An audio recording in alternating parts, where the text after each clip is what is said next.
Welcome back to The Lead. I'm Annalisa Linder. This episode, we're focusing on different forms of activism and involvement in communities around the world. We begin with the outpour of love and support throughout France after a middle school teacher was murdered in Paris last Friday. Hundreds of thousands of people came out to mourn the loss of middle school teacher Samuel Paty.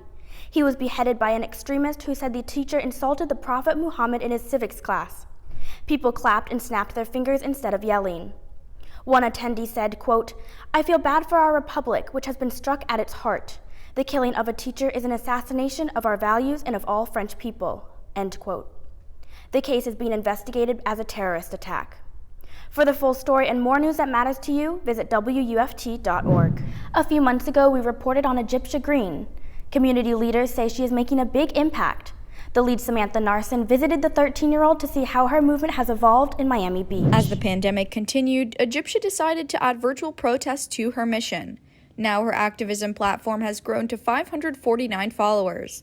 Even I take some time during the day to just research about things that are going on and try to see what I can do to make a difference in what's going on with that, and also include that in my protest so more people can know about it, so it'll be easier to get that problem fixed. Egyptia has been able to maintain her in-person protests with safety guidelines. Her movement is still very active and has even helped inspire change in Miami Beach. So the city, for the first time ever, is creating a Martin Luther King event to honor and recognize his significance in our city.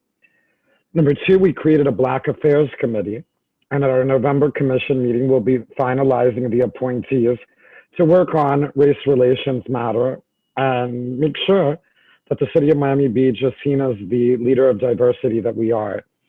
And finally, one that was exciting to me is our youth commission, made up of mostly high school seniors, brought the commission this item about featuring people in minorities that were significant in Miami Beach's history. So we're working with them to create a program about people in 4 different groups: Black, Hispanic, Jewish, and LGBTQ. The annual Strikeout Hunger event will take place in the form of a drive-through this year. The Lead's Elizabeth Velasquez tells us how this event will be organized. The Strikeout Hunger Food and Turkey giveaway, organized by FarmShare, helps families in need by providing food for Thanksgiving. Due to the COVID-19 pandemic, the giveaway will be hosted as a drive-through distribution event. Drivers will be served in their cars. Strikeout Hunger event coordinator Rodney Long says the event will not be distributing to food banks or pantries this year. The organization's focus is to help all families in Alachua County. The food will be distributed on a first-come, first-served basis. The event will begin at noon November 10th at the Alachua County Fairgrounds.